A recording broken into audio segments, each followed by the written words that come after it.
Few pieces of legislation in recent history have generated as much opposition, heated rhetoric, and confusion as the Patient Protection and Affordable Health Care Act.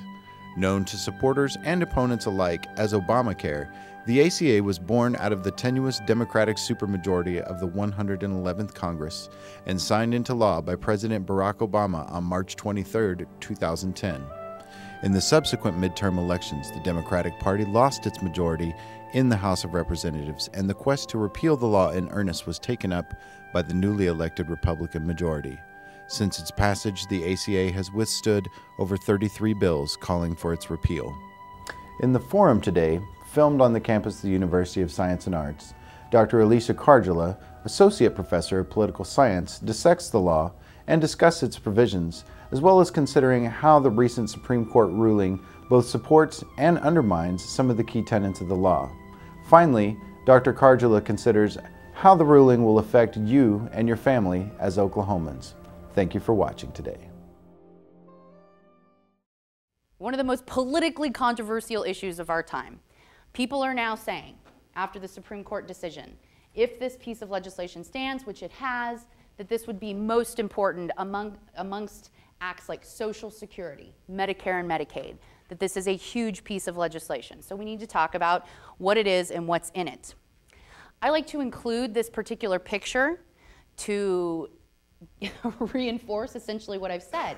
If you remember throughout the summer of 2009, when this kind of ongoing legislative debate is taking place, you see people show up at town hall meetings with their members of Congress, protests such as this, that people are angry at each other. And really you have two sides of the issue, and see the woman with the bullhorn and the other guy who's just yelling at her.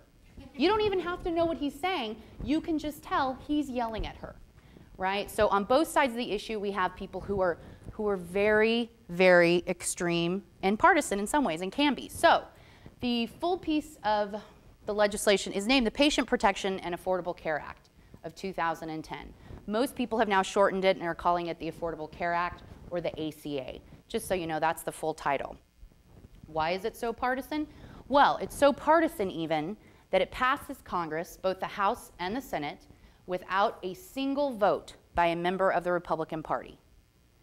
So this becomes even more partisan. People associate the piece of legislation with Democrats, with President Obama. It takes on that moniker called Obamacare. And in some ways, I prefer not to use Obamacare because I think it's used as a pejorative in some ways. I don't know that I think it's a pejorative, but I think that lots of people do. So I prefer to call it healthcare reform or even ACA, because I think using that term is, it's not necessarily indicative of what we're talking about. So what's in the bill? Let's get to it. That's what you want to know, right? What does this piece of legislation do? Here it is. Here's the first and probably the most controversial part. It requires everyone to have health insurance. This is a brand new American policy. We have never pursued anything like this before.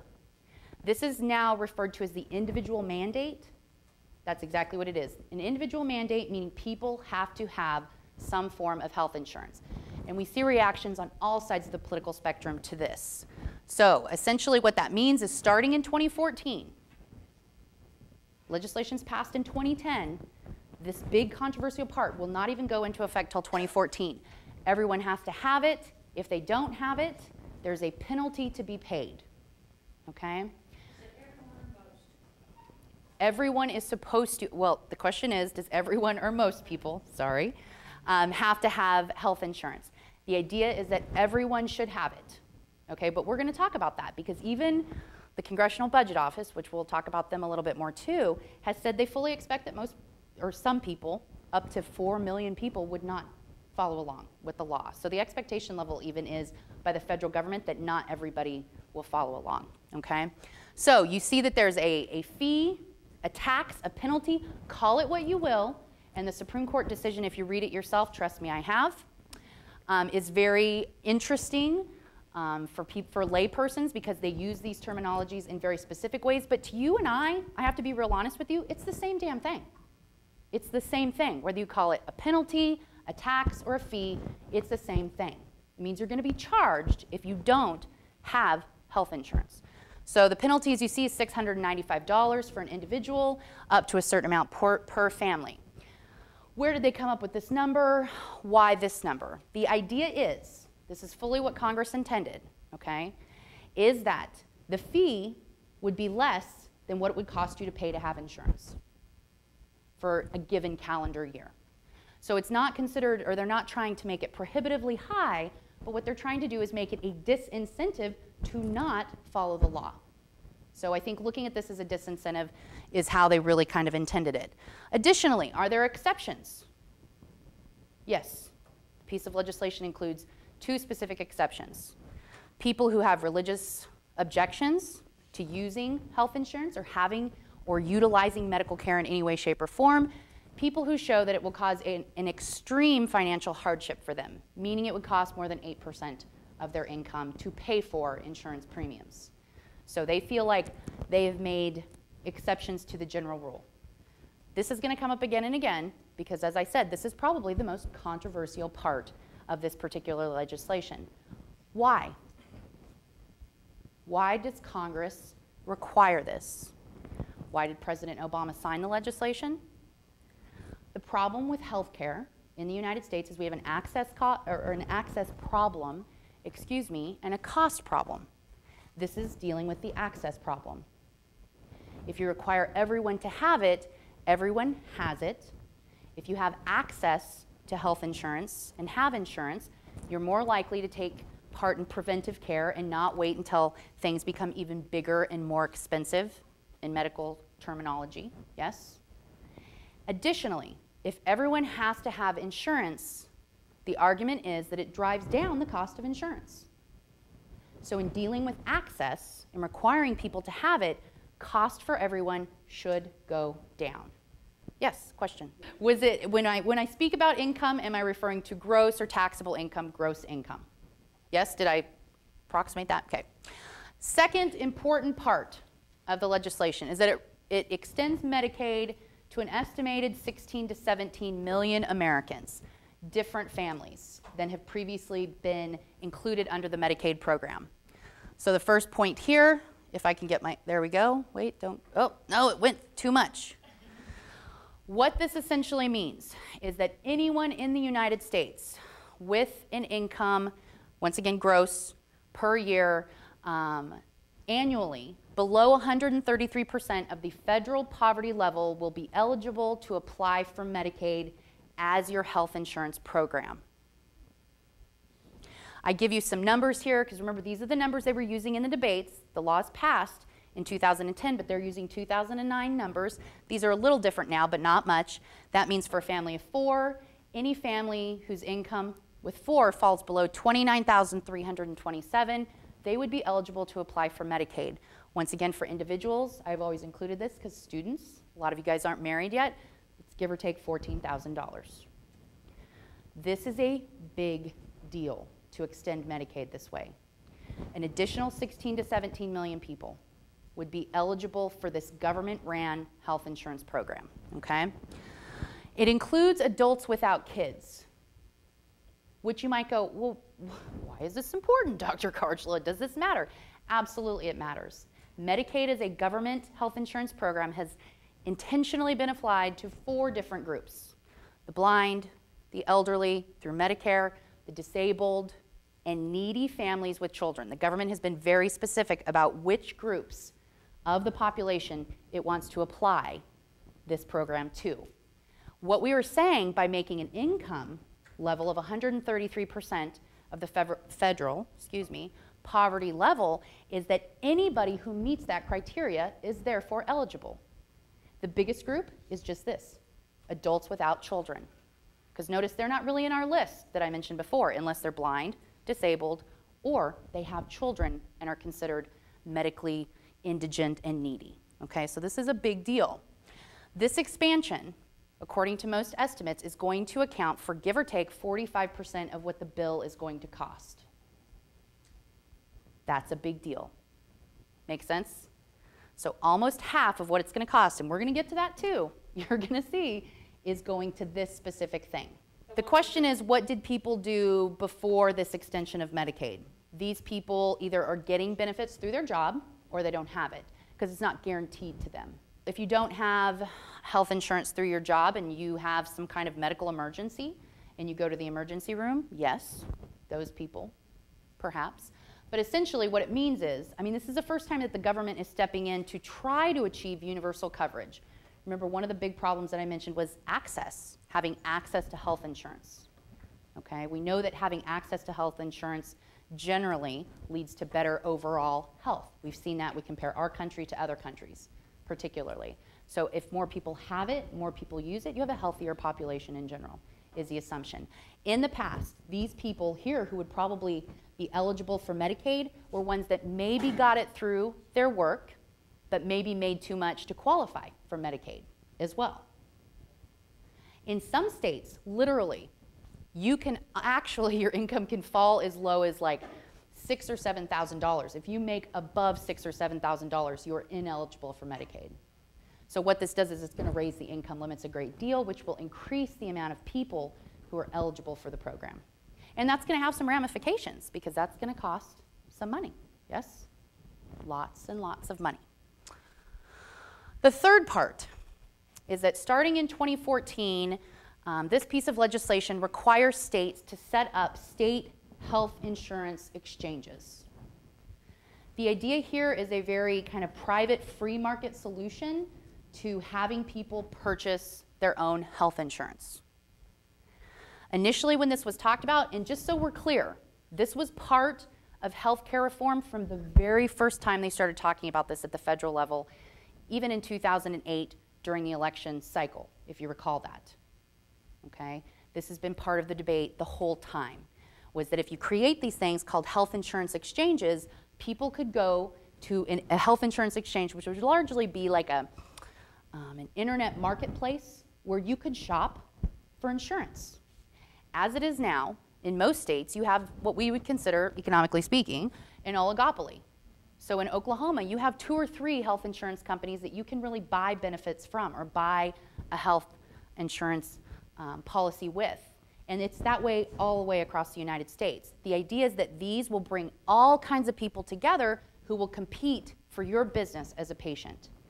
What is that supposed to do? Drive down costs. Okay? So this is a very important part.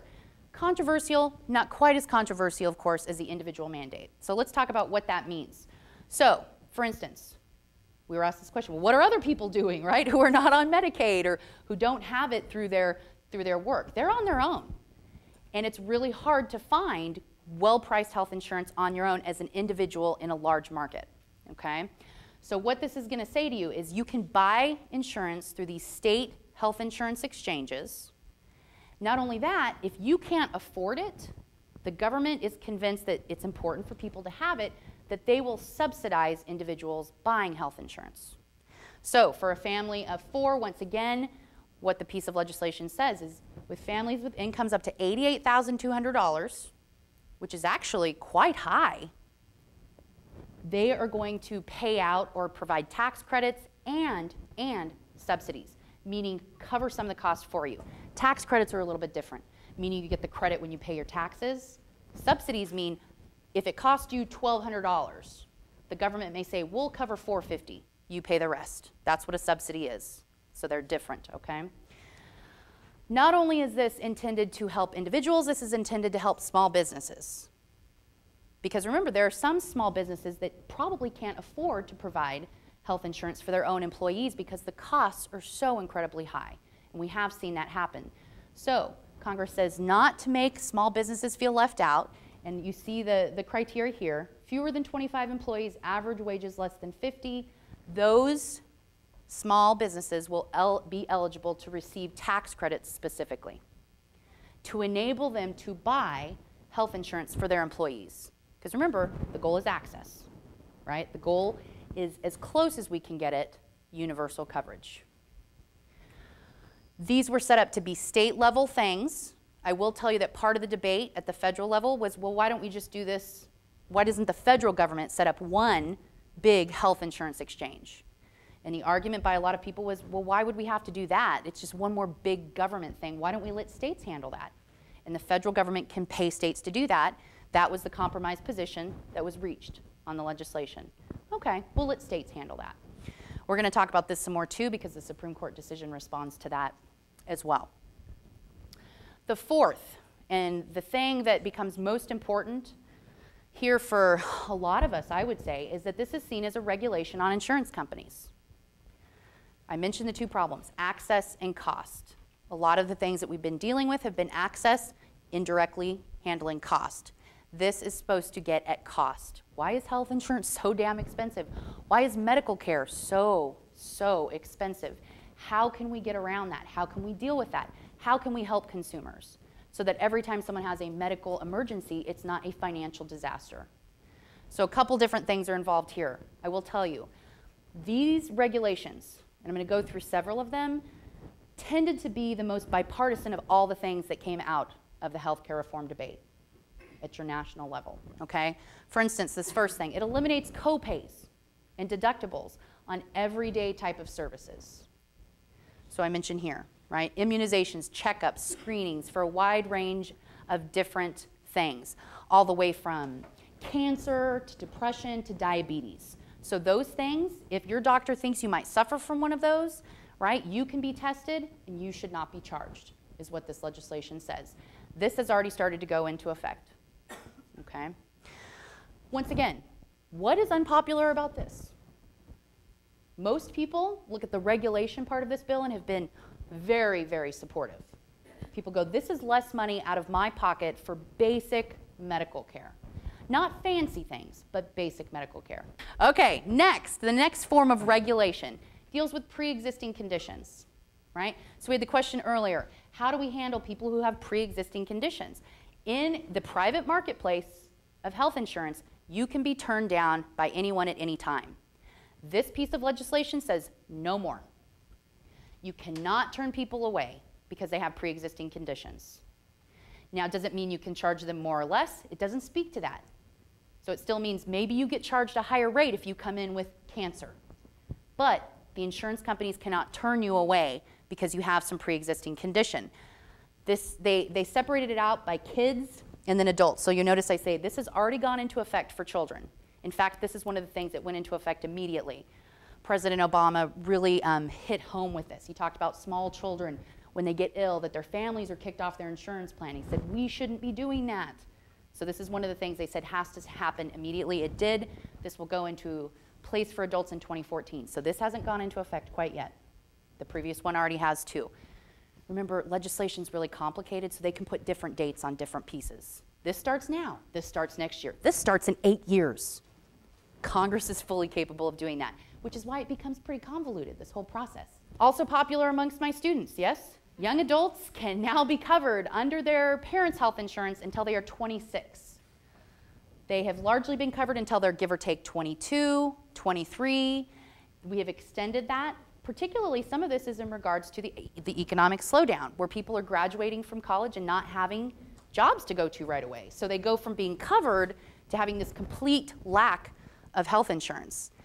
And the government says, why can't we regulate insurance companies and say to them, you have to cover these people until they're 26? Now, does this mean they have to? No. What it means is parents can continue, if they want to keep their adult children on their plan until they are 26 years of age. This isn't forcing anybody to do it. But what it's doing is forcing insurance companies to honor that, to say you can't turn someone away because they're 22 and you think they've graduated from college. You have to have them on the plan if the parents want to pay. Plus the parents are going to pay the premiums anyhow, right? So that's the argument. Another form, lifetime caps on medical benefits are not allowed. One of the other, you hear a lot of hard luck medical emergency type of stories where families have exceeded a lifetime maximum. And this is one of the things that appeals to all Americans, is to say, wait a minute, I've paid into this system, I have health insurance, and you're telling me there's a limit on what I can really benefit from back out. The federal government says no more, right? You cannot put a lifetime maximum. So what if somebody has 2 catastrophic illnesses? Is that possible? Yes. I mean, you always hope not, but it's very possible. Or what if you have 2 members of the same family and they say, oh, you've exceeded your family's maximum. Well, what are we supposed to do now? Well, we don't know. As a matter of fact, we're kicking you out of our insurance. Remember, all this regulation did not previously exist, which means that really before this, insurance companies really had the power to do whatever they wanted to keep costs down, because they're in business. Clearly they're in business and they want to make money, but they were not regulated in any way about what they had to do or who they had to cover. So this is a very big move for the federal government. Insurance companies cannot cut you from their plan when you get sick. We've talked about that, big deal. This is the last big part of the regulation, important for a couple different reasons. The federal government has said insurance companies have to spend 80 to 85%, it's different numbers depending on what you look at, of what they actually spend on true medical care. So in PEST, we talk a lot about what's driving healthcare costs to begin with. One of the greatest drivers of the fact that healthcare costs have risen dramatically in the United States is administrative overhead, bureaucratic paperwork. Shuffling all that stuff requires a lot of people and a lot of manpower, and that's expensive. So one of the reasons we can look back at and look in the past 20 to 30 years and see that the price of healthcare is increasing is administrative. So the federal government says, no, we've got to be more careful about that, right? You have to spend your money as a health insurance company on health, not padding people's salaries, not making more money, but on health. And so this is going to be very interesting. In fact, I was having this conversation with a colleague the other day, because what it goes on to say is if you don't spend that money on true health care, you have to start to issue rebates to your customers. Because essentially what you're saying to them is, we charged you too much money for your health care. We're sorry, here's a check. I find that fascinating. So when we talk regulation, these are sincere forms of regulation that insurance companies have not been privy to before. The question is, do we know how much is spent on bureaucratic administrative overhead as far as the cost of healthcare as a whole? As a whole, no. I don't have that off the top of my head. What I can tell you is that it's one of the healthcare drivers. Like I said, it's the premium. It's the one at the top that has driven up healthcare costs, even more so than innovation and technology. So obviously we go, well, an MRI machine costs a lot more than that, an X-ray machine, right? And that's a big, what's the word I'm looking for? A big driver, I guess, behind cost increases. Paperwork has become very big though, right? So you also see this kind of simultaneous movement to kind of digitize records. That's very big right now in healthcare, because they're thinking at least it's going to save a great deal of money. So do I have this great number that says, oh, 55% of it goes to record keeping? No, but it's pretty high. In fact, it's so high that they felt the need to regulate it. The question was, again, do we have this kind of regulation on any other industry? The government regulates other industries, for sure. In this exact way? No, maybe not, because this is an insurance industry. They're providing health care, medical services, but we also regulate agriculture quite extensively. So it's not unheard of for the government to be involved in regulation. The question is, does the government, though, specifically tell companies how to spend their money? Yes? I can't think of a specific example of this with other industries, although I will tell you, it's not unlikely. It could happen, yeah. So I don't want to say yes, because I don't have an example to share with you from another industry. But we regulate the car industry, don't we? We regulate agriculture extensively. The question is about financial regulation, regulation of banks and things of that nature. And yes, we've tried to do that a little bit. So it's not completely unheard of. Just remember that each industry is different and does different things. So the regulations that government generally uses are going to be very specific according to what the industry is and how they need the industry to respond to its public or consumers, as the case may be. The question is, if insurance companies are forced to spend less on administrative overhead, will it lead to slower, less efficient service, or even unemployment because people will be fired? Not so far. We haven't seen that happen. Is it a potentiality? It's always a potentiality. I think that you could have people that will lose their jobs, which goes to show, I think the argument against that would say, well, that just goes to show how bloated insurance companies are as far as bureaucracy is concerned. As far as slowing it down to the point where it would be unmanageable, I don't think that we're worried about that at all. Might it slow it down a little bit? Yes, but not to the point where you're like, right? I haven't got my detailed explanation of benefits. They haven't paid out.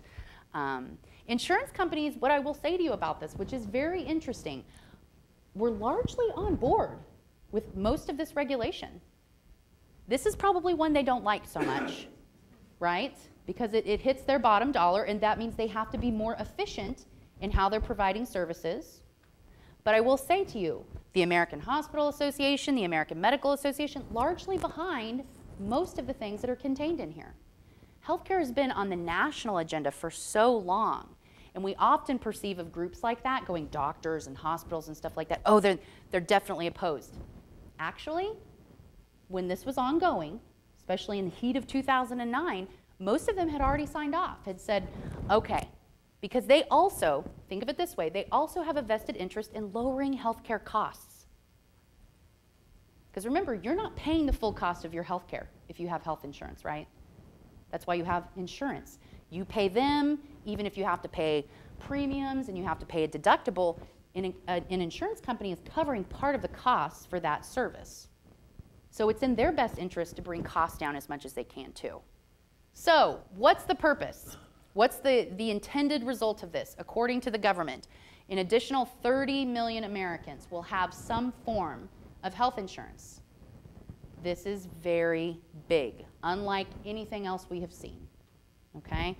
As if that's not enough, they estimate that creating health insurance exchanges particularly will drive down the cost for people to purchase health insurance so that costs will go down. Access to health insurance goes up, costs should come down. Remember, those are the two big things I keep mentioning over and over. We're trying to come at that from, at least the piece of legislation is, from several different directions. Now, what I find interesting, and I include the numbers here, they're estimating for individuals. This is how hard it is for individuals to buy health insurance, 60% by 2016.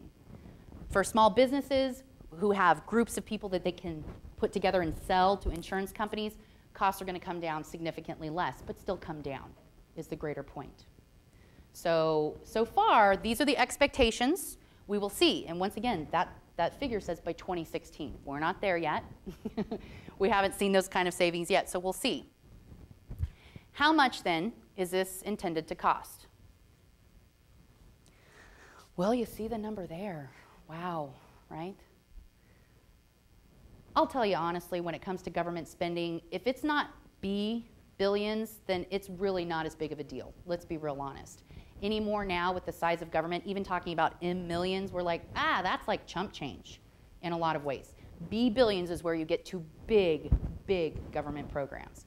This is $938 of a big government program, essentially. This is a lot of money. Estimate comes from the Congressional Budget Office. The CBO is a very important and well-respected organization, and they work for Congress. It's called the Congressional Budget Office. They come up with estimates for the cost of all things that Congress will consider, and are considered to be fairly bipartisan and objective about how they do this. So whenever you see people talk about the estimates, if it's not from CBO, it's not very good, just so you know. How are we going to pay for this? Well, part of the argument was, we're going to pay for this, and I'm going to tell you about how this is also going to reduce deficit spending in the United States. You ask yourself, how is that going to take place? How are we going to reduce deficit spending, remembering that deficit spending is when you're spending more money than you have? That's simply what that means. How much do you bring in each year in taxation? If you're the government, how much do you spend out? Deficits are where you spend more than you have.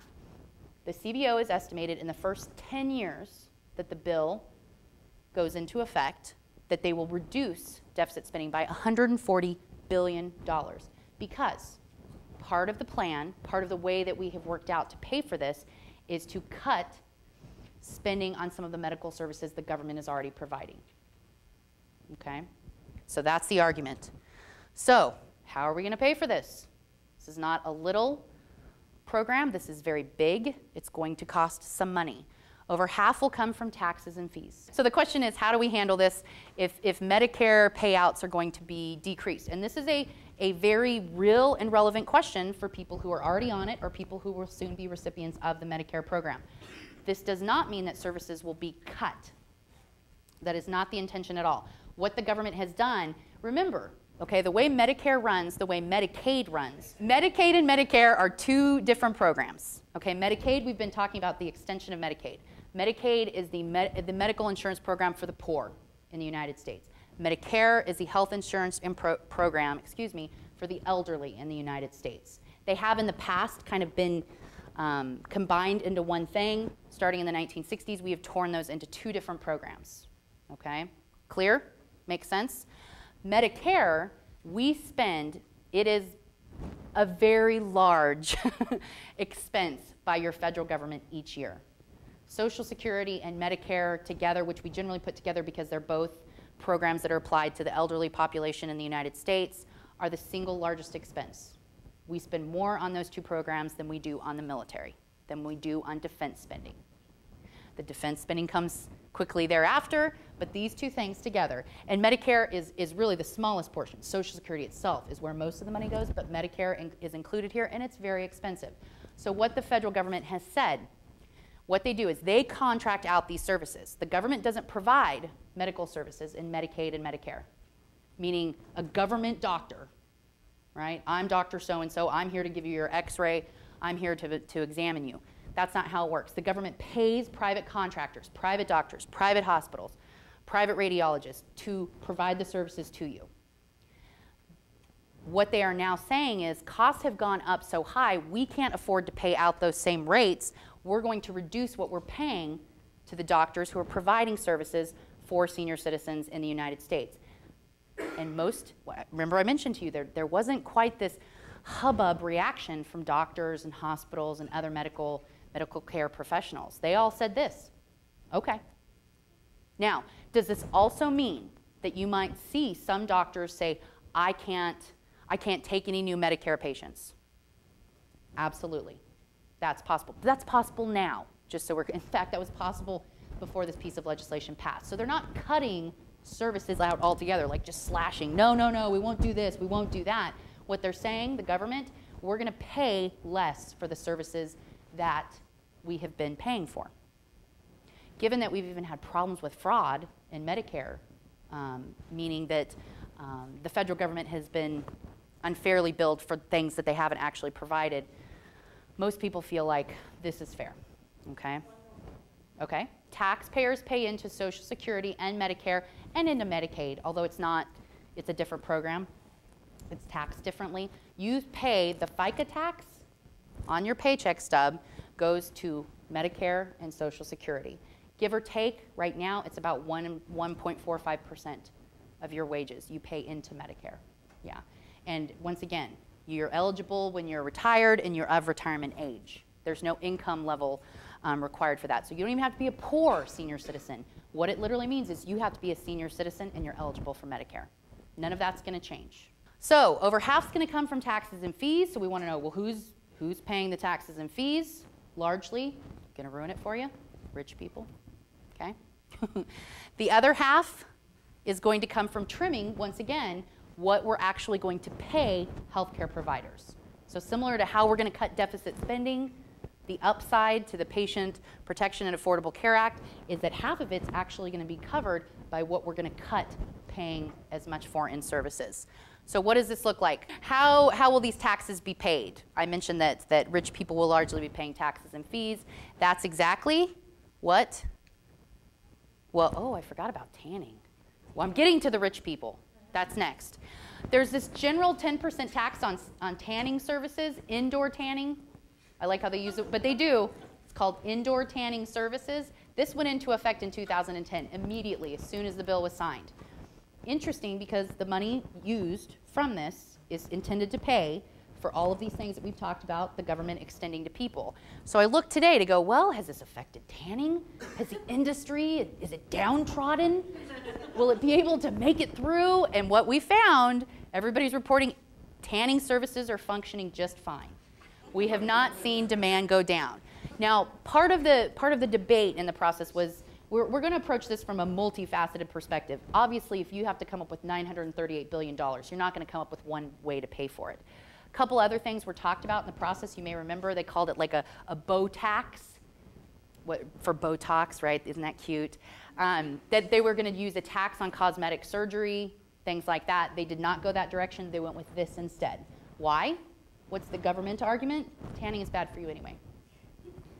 Tanning is bad for you. In fact, they have data which shows people who start using indoor tanning services before the age of 35 have higher rates of cancer. And so they feel very strongly that this is fair, okay? Taxes on the wealthy. Here's where we get with that. This is going to apply to families with incomes greater than $250,000 and individuals who make $200,000 or more. Two things. The Medicare payroll tax, we mentioned before that you, every day, all of us, pay into the Medicare system. You pay Medicare taxes if you are paid in any capacity in the United States. The first part of the payroll tax extension is that on families who meet this income requirement, theirs are going to go up from 1.45 to 2.35. So it's going to increase taxes on a certain segment of the population. Absolutely. The second thing, it's the second form of a Medicare payroll tax, but it's on investment income. Also on families that meet this income requirement, but who make investment income, not wages. Investment income means not wages. It means, excuse me, money that you make off of real estate transactions, stock market transactions. These are intended to apply to really your wealthiest of Americans. That's going to be a tax of approximately 3.8%. So this will involve this particular segment of the population paying a little bit more in taxes to extend Medicaid, to do those things that we're talking about costing money. The estimate is about 3% of Americans that this will actually affect. So if you're one of those lucky, then hey, good for you, but it also sucks because you're going to pay a little more. For the rest of you, the argument is you're not going to see any difference because you're not paying anything into this additionally. You're still going to pay your 1.45% on Medicare. Everyone has to. But the only families, the only individuals who will pay more are the ones who meet this requirement. Just so we're clear too, as your income goes up, as we get into millionaire status, these numbers are going to go up, but they don't publish those numbers. So it means if you're a family that makes more than $250,000, once you get over $1 million, they're going to charge you a little bit more. Yes, question. Would the Medicare payroll tax on investment income apply to Roth IRAs specifically was the question, and the answer to that is no. No. We're talking investment income, where you buy something and you turn around and sell something for profit. That is not IRA, that doesn't apply to IRAs, and it doesn't apply to a Roth IRA. So the question is, what happens to you if you sell a house, but your income doesn't meet these requirements? Then you don't pay the additional Medicare payroll tax. Now, you're still going to pay a capital gains tax. This is how we're going to pay for it. Additional taxes and fees. Taxes on tanning. What else? The last thing that the government has decided to do, an excise tax. Remember, an excise tax is kind of, one second, what we often refer to as kind of a sin tax. They're just things that we tax. We do this a lot. We do it with cell phone. We do it with airline travel, things that are above and beyond considered everyday things that you need. Starting in 2018, the federal government says that even if you have employer offered insurance to you and you are the CEO of Bank of America and they offer you what we consider the Cadillac, the Lincoln of insurance plans, they're actually going to tax those high-end insurance plans. Why? Because you don't even need them. The government's perspective on this, whether you like it or not, is you don't need a high-end insurance plan. You know what you need? You need an insurance plan. So those ones that do above and beyond, if employers want to even provide those to employees, that's fine. They're going to have to pay an additional tax on that, essentially. The question was, does this apply to the health insurance plans for Congress? Yeah, those are public funds. We pay their salaries, we pay their expenses, we pay for their benefits. So no. These type of plans, they really, literally, I'm telling you guys, call them the Cadillac of health insurance plans in the federal government, cost $20,000+ a year. Yes, these are the top ones. that you're only, and so my example is very apropos, okay? These are the ones that you go, we really want you to be the CEO of Bank of America. We're going to pay you this much money, but we have to sweeten the deal with giving you even a better health insurance plan. So these aren't incredibly widespread. They do exist, and what the government is saying is you're going to pay additional taxes on those because they're providing services and coverage that is really considered above and beyond what you need at a nominal level. The question is, who's going to decide who this tax will be put upon? It's been defined by the price of those plans in the piece of legislation. And I imagine that there have been built-in things to change that as costs change through the years.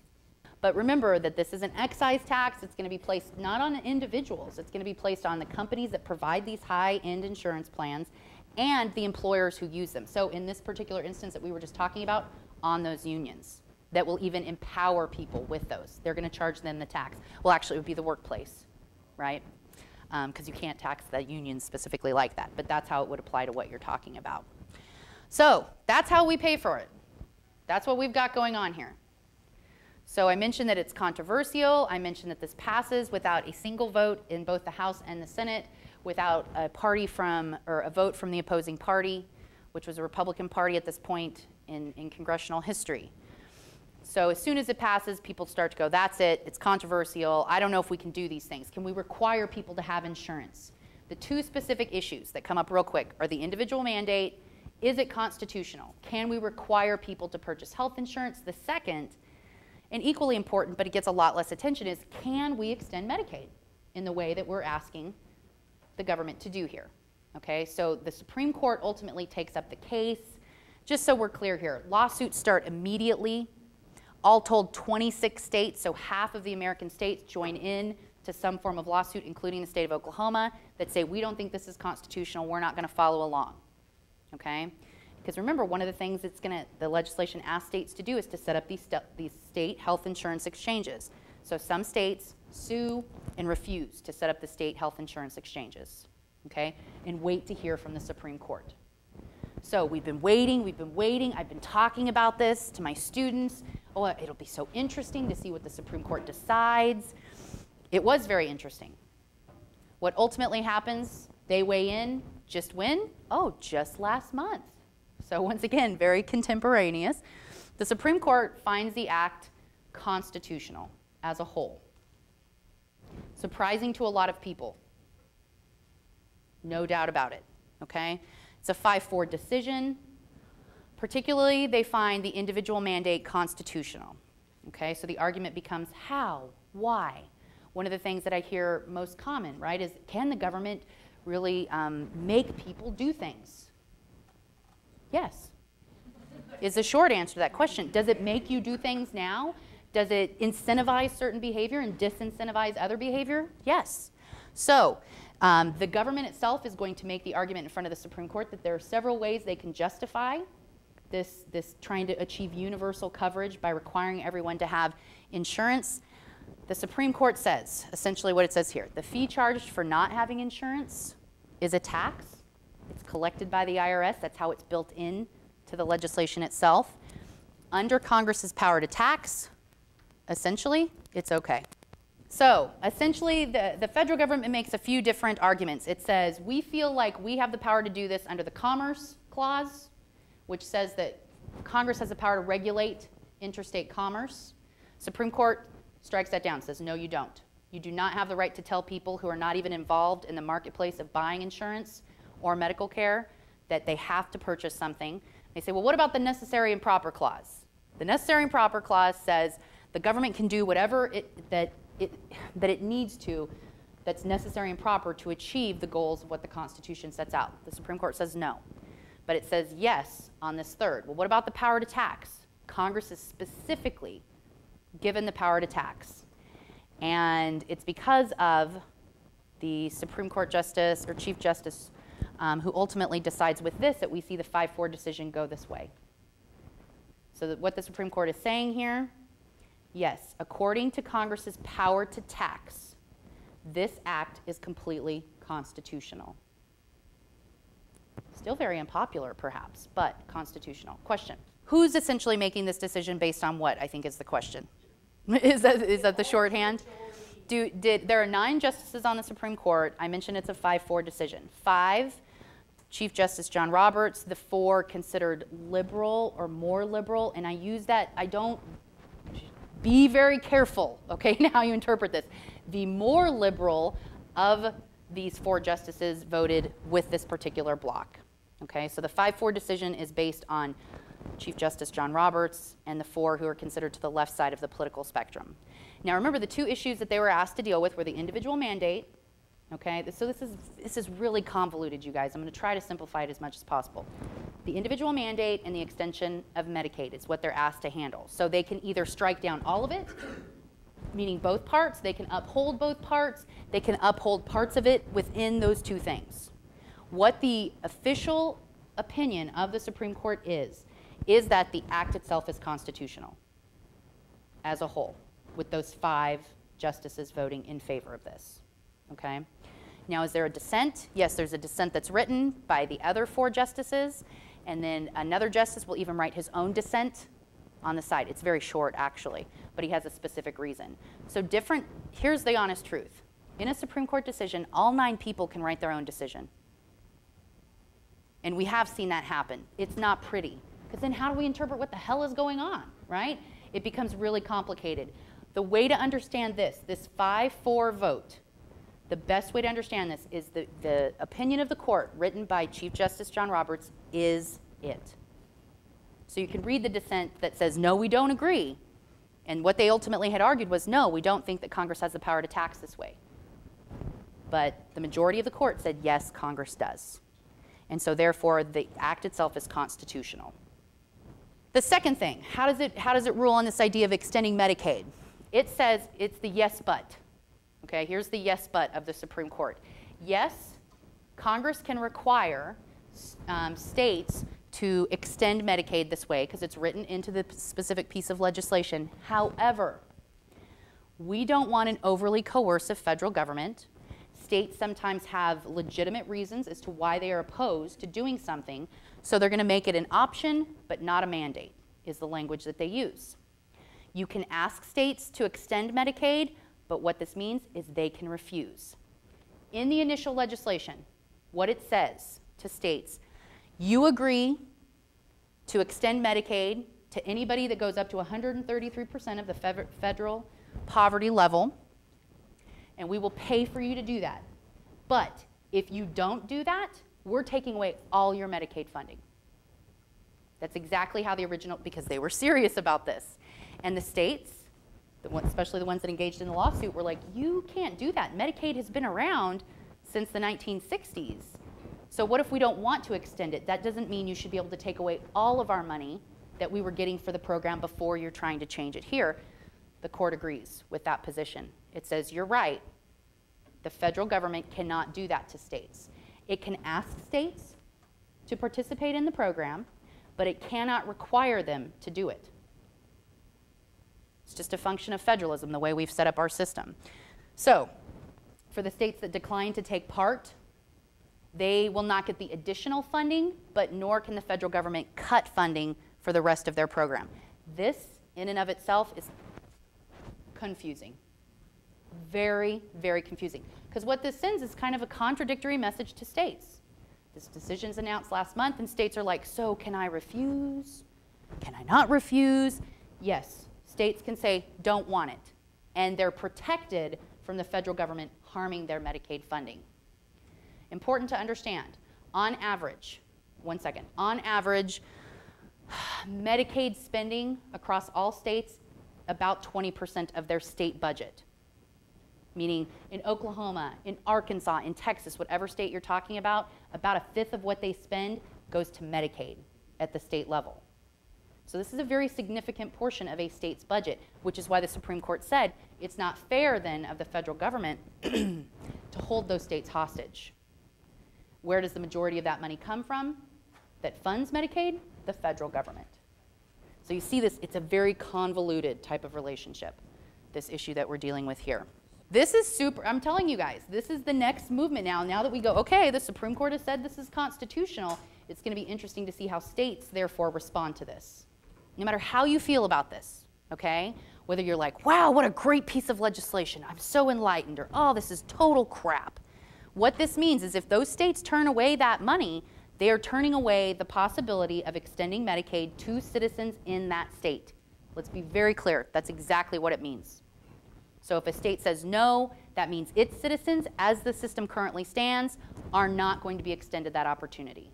So it'll be interesting to see how we decide to deal with that. So the federal government is talking about this yet. The last I heard, that decision had not been made.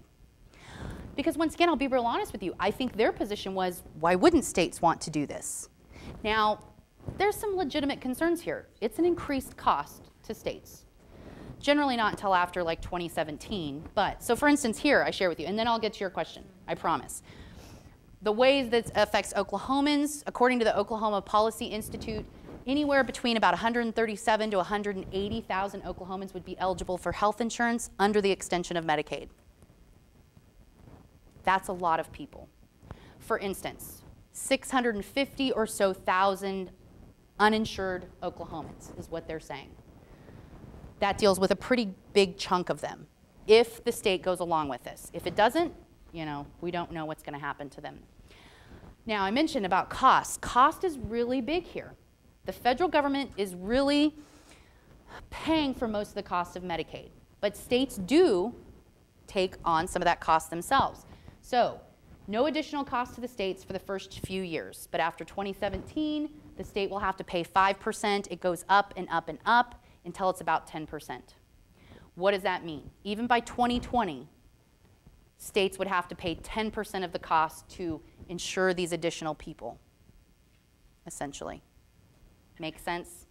So the federal government is still largely paying for that, but once again, if a state wants to reject this, it can. So it absolutely matters where you live, right? Absolutely matters where you are. As far as like Oklahoma's position on this, we're not sure about the extension of Medicaid yet. Governor Mary Fallin was just at an event that I read about, because what they're trying to figure out, each state individually, is can we afford to do this? I mentioned to you that Medicaid is a huge part of each state's budget. Each state has to figure out, can they do this? This is where I have to give you the little political science-y plug that says if you care about an issue like this, you have to make sure that the people in your state who make these decisions know that you have an opinion on this. So if you say, I think this is a good idea, I think this should be done in Oklahoma, probably wouldn't hurt to contact Mary Fallin's office. She's really the one that's going to be making the biggest decisions on this, because the state legislature is not in session any longer and won't be until next year, until 2013. So you have a position, I think you have to let those people know, okay? So it's going to be really interesting to figure out what that means for us here. Additionally, I didn't mention this really earlier, but when it comes to the state health insurance exchanges, you guys may already know this. You know, Oklahoma opted out of that because we were one of the states that said we're unclear about the constitutionality of this particular act. We're going to opt out. 46, oh, I have it written down. I know for sure it's in here. 46 or so million dollars, I think, is what we had turned down. Oh, no, 54.6. We rejected the grant of $54.6 million to set up the exchange in April of 2012. That's also now back on the, back on the block. Should we go back and take that money?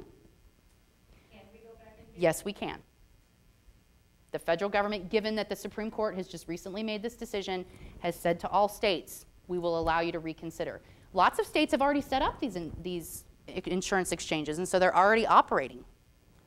We did not, because we didn't want to. Can we go back? I think they'll let us change our mind. It's kind of the amnesty, right? We'll let all of you think this over now in light of the Supreme Court decision. I mentioned a couple resources to you here. I realize this is a ton of information, which is what you can see why a lot of people don't really understand what the heck is going on. I think this is, and I couldn't even simplify it any more than this, you guys. This is it. This is the simplest I could get it. And even then, this is a lot of data. The government website is listed there, healthcare.gov. I've read this book. I think it's pretty easy, right? So that's the book that I have listed there, Healthcare Reform in American Politics, particularly if you're interested in the story, the backstory of the particular issue, what took place, how it started, how did we get to what we have today, a pretty excellent resource.